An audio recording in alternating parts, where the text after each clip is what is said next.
السلام عليكم ورحمة الله وبركاته. النهاردة مع بعض في فيديو جديد وتطبيق جديد. تخيل لو رجعنا بالزمن 30 سنة ورا وركبت عربيتك عشان تسافر مشوار طويل، كنت هتحتاج كام خريطة في ايدك ورقية وكام شريط كاست عشان تضيع وقت الطريق. كانت حياة صعبة ومركبة، بس هل يا ترى التكنولوجيا بنعتمد عليها النهاردة في عربياتنا بتسهل علينا حياتنا فعلا ولا بتشيلنا اكتر؟ ده سؤال اللي هجاوبك عليه في اخر الفيديو. النهارده هنتكلم عن تطبيق رابط بين الموبايل والعربيه، زي تطبيق كار بلاي اندرويد اوتو. شوف يا صديقي، التطبيقات اللي من النوع ده هدفها الاساسي دمج الموبايل بنظام عربيه.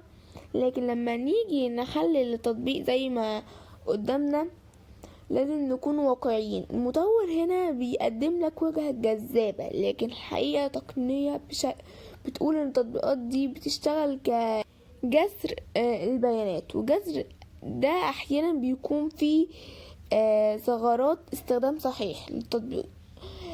ده بيعتمد كليا على مسح الأذونات الوصول البيانات، وهنا المشكلة لأن التطبيق بيطلب صلاحيات توصيل الموقع وجهاز اتصال وتسجيل المكالمات، وده في حالات كتير التطبيق ده بيبتدي باستخدام البيانات في توجيه الإعلانات الدقيقة، لكن أو بيعها للطرف الثالث كنوع من الربح الخفي. بما ان التطبيق مجاني وبالنسبة الجانب غير اخلاقي، في تطبيقات مشبهة باستغلال ثغرات في نظام الاندرويد اوتو عشان تفتح تطبيقات غير مسموح بها اثناء القيد، وده بيهدد سلامتك وسلامة غيرك على الطريق. فخليك حذر جدا. لو دخلنا على تعليقات متجر بلاي ستور هنلاقي حالة من الغضب وكتير تعليقات ناس تفاعلت معاه. بيقول تطبيق بيقطع اتصال كل 5 دقايق وبيطلب تحديثه، وهمية وبتستغرق الموبايل اعلانات. ده نقطة جوهرية. التطبيق فيه عيوب تقنية في استقرار الاتصال، والشركات المطورة بتعوض ده بالاعلانات اللي بتظهر ليك جوه الواجهة.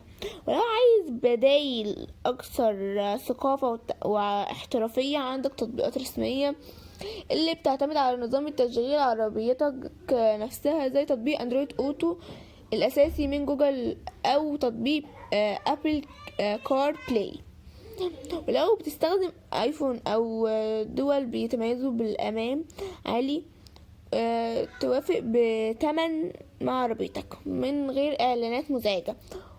ولو مخاطر تسريب البيانات فارقة مع بيهم او التطبيقات طرف تالت زي بنشرح دلوقتي، ده بيحاول يقلدوا الواجهة بس من غير قوة دعم برمجي.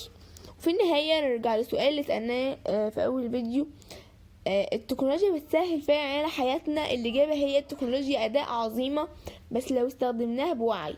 احنا مش محتاجين تطبيقات وسطى تخلينا نستخدم البيانات وتشتيت تركيزنا واحنا سايقين. احنا محتاجين الأنظمة الأصلية اللي بتحترم خصوصياتنا وبتحافظ على سلامتنا على الطريق. كان معكم الخبير التقني. أفكركم كويس قبل ما تدوسوا اذونات لاي تطبيق. بس كده، لو عجبك الفيديو ما تنساش تدوس لايك وتشترك في القناه عشان يوصلك مني كل جديد. سلام.